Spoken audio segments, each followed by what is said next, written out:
Hello guys, কেমন আছেন সবাই? আশা করি সবাই খুব ভালো আছেন। নতুন একটি ভিডিওতে আপনাদের স্বাগতম। আজকে কথা বলবো প্রশান্ত নীলের নতুন মুভির গ্লিমস নিয়ে, যেটার নাম ড্রাগন, এবং সেটা হিরো হলো জুনিয়র এনটিআর। তোমরা তাকে সবাই চিনো কম বেশি। এবং জুনিয়র এনটিআর যে কবে মুভি আসবে সেটা নিয়ে সবাই চিনি।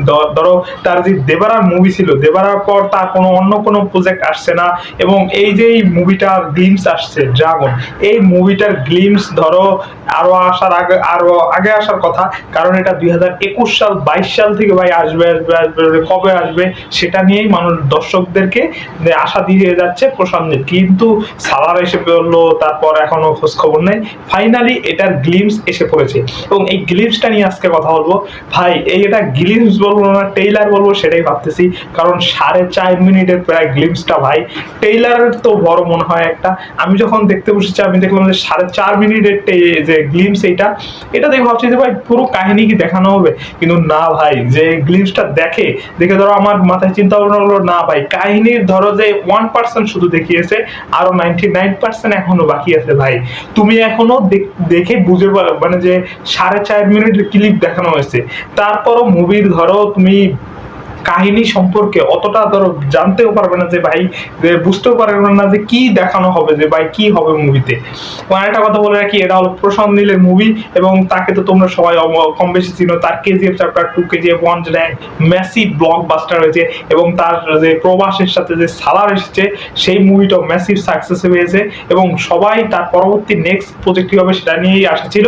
এবং ফাইনালি এনটিআর এর সাথে ড্রাগন মুভিটা সে করছে, এবং সেটার গ্লিমস আছে। এবং গ্লিমস নিয়ে বলতে গেলে ভাই, আমি যে ধরো পজিটিভ দিক দিয়ে বলতে গেলে এই মুভিটার ধরো বিজিএম, তারপর কালার গ্রেডিং, ধরো যতগুলো অ্যাক্টর অ্যাক্ট্রেসকে নিয়েছে ভাই, রুক্মিণী ভাসান, তারপর অনিল কাপুর বলিউড থেকে ভাই, তারপর ধরো যে মিউজিক যে আছে রাবি বসুর, ধরো টপ নস, একবার টপ নস, অ্যাক্টর অ্যাক্ট্রেস থেকে শুরু করে সবাই টপ নস, ডিরেক্টরও টপ নস, মিউজিক টপ নস, সব দিক দিয়ে ভালো। ধরো যে বডি বিল্ডিং সব কিছু, তারপর যে বিল্ড আপ দিয়েছে এই গ্লিমসটাকে একবার মারাত্মক লেভেল রয়েছে। কিন্তু এই জায়গায় নেগেটিভ দিকও আছে ভাই, যে পজিটিভ দিক কিন্তু ধরো গ্লিমসটা সব দেখানো হয়েছে সেটা না, নেগেটিভ দিকও অনেক আছে ভাই।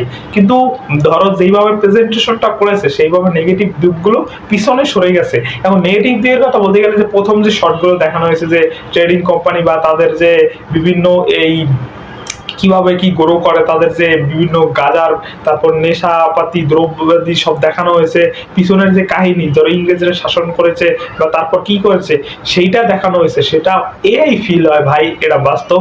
ধরো এই জায়গায় এখন এটা ছবিতে ক্লিপ থাকবে কিনা সেটা তো জানি না, কিন্তু দেখানো হয়েছে গ্লিমসে, এখন দেখা যাক কি হয়। কিন্তু এই জায়গায় তারপর আরেকটা বড় একটা যেটা নেগেটিভ দিক, সেটা হলো যে এনটিআর এর লুক ভাই। লুক না ঠিক আছে, কিন্তু ধরো তার যেই ফেস, তার বডির সাথে ম্যাচ করতে চাইছিল না ভাই।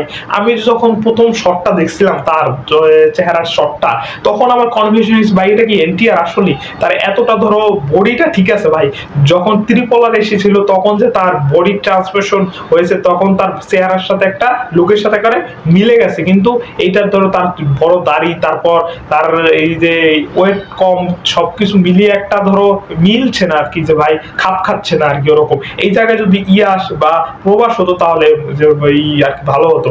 এবং ধরো প্রশান্ত নীলের যে সবাই ওই যে যখন পোস্টারটা এসেছিল এনটিআর মুভি আসবে, তার সাথে আর কি যে পোস্টার বের করেছিল, তখনই সবাই বুঝে গেছিল যে কেজিএফ বা সালারের টাইপের মতো এরকমই মুভি হতে চলেছে। হ্যাঁ, আমিও যে নিয়ে নিশ্চিত হয়েছি যে ভাই না এরকমই হবে। এখন যদি ভাই কেউ কনফিউশন হয়ে যায় যে অন্যরকম মুভি হবে টাইপের, সেটা একদমই না। একবারে যে আগের মুভিগুলো আছে প্রশান্ত নীলের, ঠিক সেরকমই হবে মুভি। এবং ধরো ঠিক আছে, কিন্তু তোমার একবারে যে সালারে বিভিন্ন ধরো ক্যারেক্টার বিল্ড আপ, যেমন প্রবাস যখন ফার্স্ট টাইম লুক বা যখন এন্ট্রি নিয়ে মারামারি শুরু করেছিল, তখন যেরকম সে ওই যে ছুরি দিয়ে সামনে হাত এরকম মিলেছিল, সেরকম একবারে সেম টু সেম মুভিতে এই গ্লিমসও দেখানো হয়েছে ভাই। মনে হচ্ছে যে ধরো এই জুনিয়র এন্ট্রিকে প্রবাসের কাপড় চোপড় সব পরিয়ে দিচ্ছে, একই সেট একই জায়গায় সবকিছু করছে, কিন্তু এটা কেন ভাই?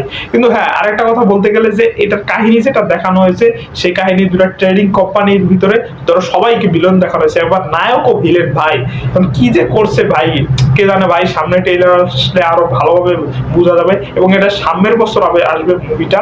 এবং এক কথা বলতে গেলে চমৎকার হয়েছে ভাই। এখন এটা কি কেজিএফ চ্যাপ্টার 3 কোনো কানেকশন বিল্ড আপ করবে কিনা বা সালারের সাথে কোনো কানেকশন দিবে সেটাও ধরো এখনো বোঝা যাচ্ছে না। কিন্তু হ্যাঁ ভাই এই জায়গায় ধরো এনটিআর এর ধরো বয়স, তারপর তার বডির সাথে ঠিক আছে কিন্তু চেহারার সাথে ওরকম মিল খাচ্ছে না, কি যে তাকে আর কি ধরো আমরা যে এই রোল গুলোকে দেখেছি সেগুলোকে তার ম্যাচ খাচ্ছে না আর কি, এটা হলো মূল সমস্যা। কিন্তু আমার ভাই প্রশান্ত নীলের উপর ভরসা আছে, মিউজিকের উপরে সবকিছুর উপর ভরসা আছে, তার কাহিনী কিরকম তার আগের মুভিগুলো তুমি দেখো, এবার দেখা যাক কি হয় ভাই। সামনে চলে আসলে আরো কথা বলবো। তো তোমাদের কেমন লাগছে সেটা বলবে। আজকে এই পর্যন্তই, সবাই ভালো থাকবে।